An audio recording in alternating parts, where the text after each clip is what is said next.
تمہاری طرف دیکھ کر تقدیر کے فیصلے بدل دیے جاتے ہیں اور تم مایوس ہوئے بیٹھے ہو کہ میرے ہاتھ خالی ہیں۔ تمہارے پاس تو ایک تحفہ ہے، ایک خاص تحفہ جو کہ دعا ہے۔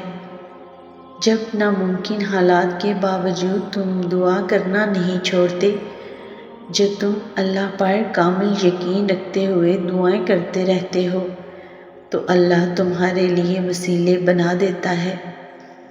دل بے چین ہو تو اسے ہی پکارا جاتا ہے، چین وہی تو پڑتا ہے۔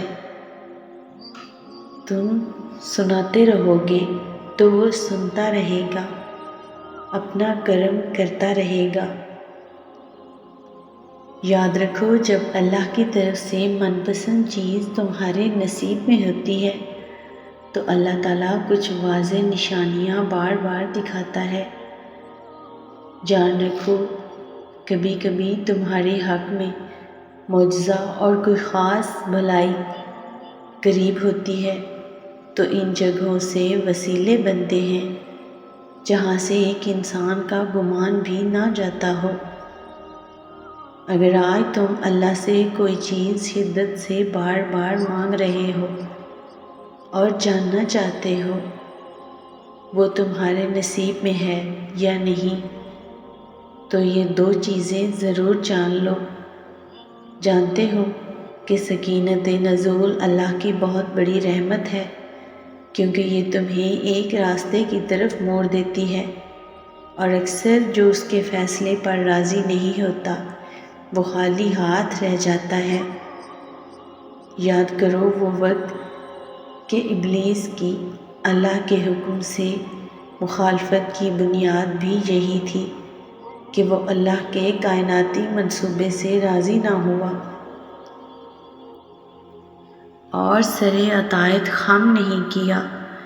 ایک حدیث میں ہے، نبی کریم صلی اللہ علیہ وآلہ وسلم نے فرمایا کہ جو اللہ کے عدل کو نہ مانے وہ ظالم و جابر ہے، کیونکہ تمہارے رب نے ظلم کو حرام قرار دیا ہے۔ وہ اپنے بندے پر ظلم نہیں کرتا، وہ اس سے پاک ہے۔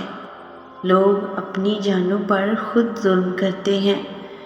یاد رکھو، جو بندہ زیادہ رضامند رہتا ہے وہ اللہ سے بڑی خیر پاتا ہے۔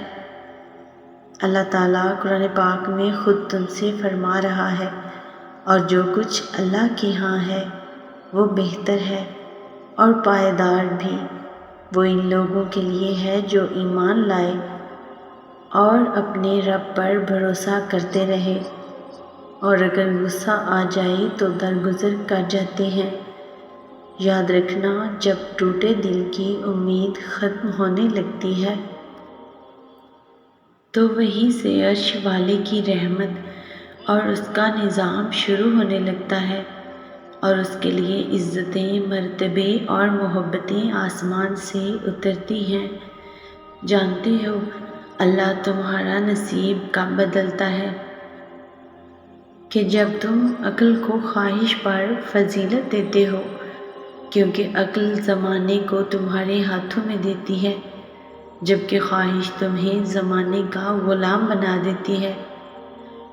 قرآن پاک میں اللہ فرماتا ہے کہ تم اپنی خواہشات کی پیروی میں عدل سے باز رہو، اور اگر تم اپنا طرز عمل درست رکھو اور اللہ سے ڈرتے رہو تو اللہ تمہاری چشم پوشی کرنے والا اور تم پر رحم فرمانے والا ہے۔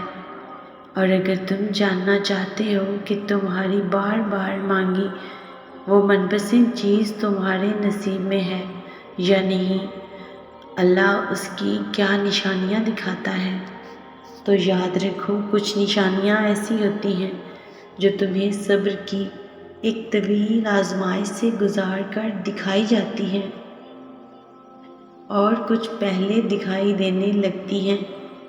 تمہیں معجزوں کی مثالیں کبھی بھی بے وجہ سنائی نہیں دیتی، کرشمے تمہارا مقدر بھی ہوتے ہیں۔ جان لو، جب اللہ اپنے بندے کو اس کی من پسند چیز عطا کرنا چاہتا ہے تو سب سے پہلے اسے دین کی سمجھ دینا شروع کر دے گا۔ اسے سمجھ آنے لگتی ہے کہ جو کچھ اس کی زندگی میں رونما ہو رہا ہے وہ اللہ ہی کے حکم سے ہو رہا ہے۔ پھر اللہ پر ایمان اور بھی پختہ ہو جاتا ہے